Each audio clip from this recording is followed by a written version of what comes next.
Assembly instructions. Now when you get your trike, it's going to come in a box. You got to open the box and pull everything out. You want to unwrap your trike. You'll have a frame, a front fork with a front wheel on it, handlebars, toolkit, of course this assembly DVD and a manual. Step one would be to unfold the frame. Basically, you just pinch down on the little button that controls the folding mechanism and rock the trike forward as so. It should lock into place. Next thing you have to do is attach the handlebars. Trike is on all threes.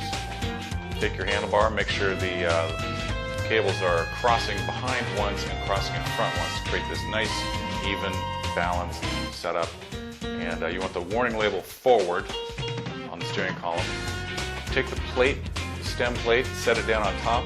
Take your two Allen bolts there, hand screw them in, and you can tighten them a little more if you get tired of that with your handy dandy tool there.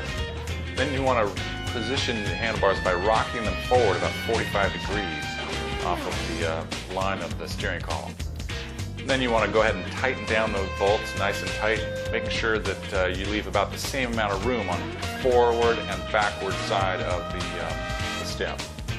Don't crank down just the front and have the back sticking out.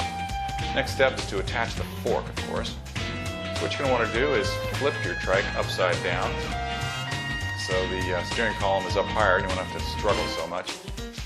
Grab yourself your front fork. You're going to want to slide that front fork onto the steering column. It's quite simple.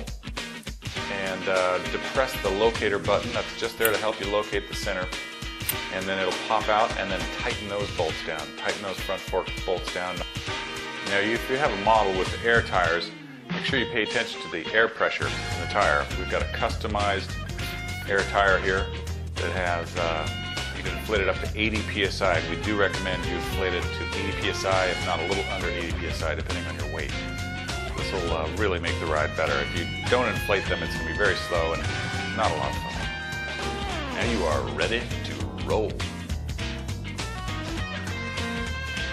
And remember, as you can see, the front tire, the majority of that front tire should be behind the front fork, just the opposite of how a bicycle tire would look.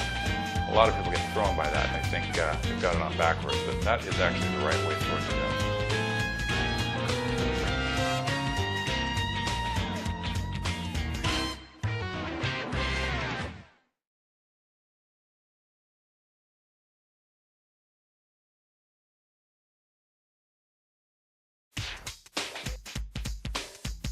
Now remember, if you have the Trikke T78 CS, that can be outfitted with 3 different kinds of wheels, the 7-inch poly, the 8-inch poly, or the 8-inch air.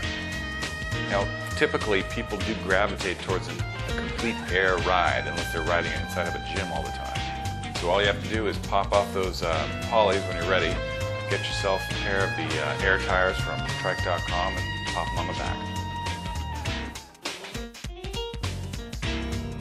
Now, folding and unfolding is a good thing to know how to do, of course. Basically, you just depress those buttons in the folding mechanism. One will unlock, then unlock the other, and then ease the handlebars back down towards the rear of the foot platforms. Just the opposite in opening it. Just hit that button again, and it'll open up just fine. It's important how you position yourself to fold and unfold the frame. It's best to squat down between the foot platforms and hold the handlebar with one arm, and then click it with the other. This may seem obvious, but the best way to carry this unit is to grab one of the trailing arms. It'll hang nicely beside your body. If you hold onto the steering column on the other hand, it's kind of clumsy. Now if you need to adjust the brakes, you should definitely check them before you go on your first ride. You want to make sure that the brakes work just fine. It's an easy fix if it isn't quite right.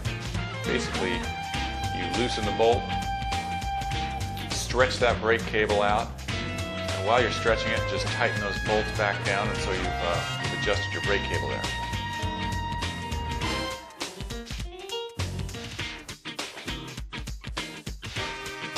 Then you flip it back over and squeeze those brake handles, make sure it's all nice and stretched out. Now there is a brake adjustment, of course, right on the brake lever if needed.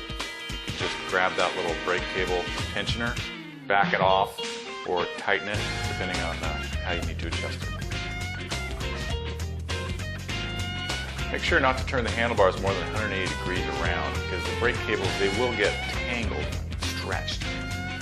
If you keep twisting it the same way, of course, the brake cables wrap around the steering column and they can apply themselves to the back wheels, and then you won't be going anywhere.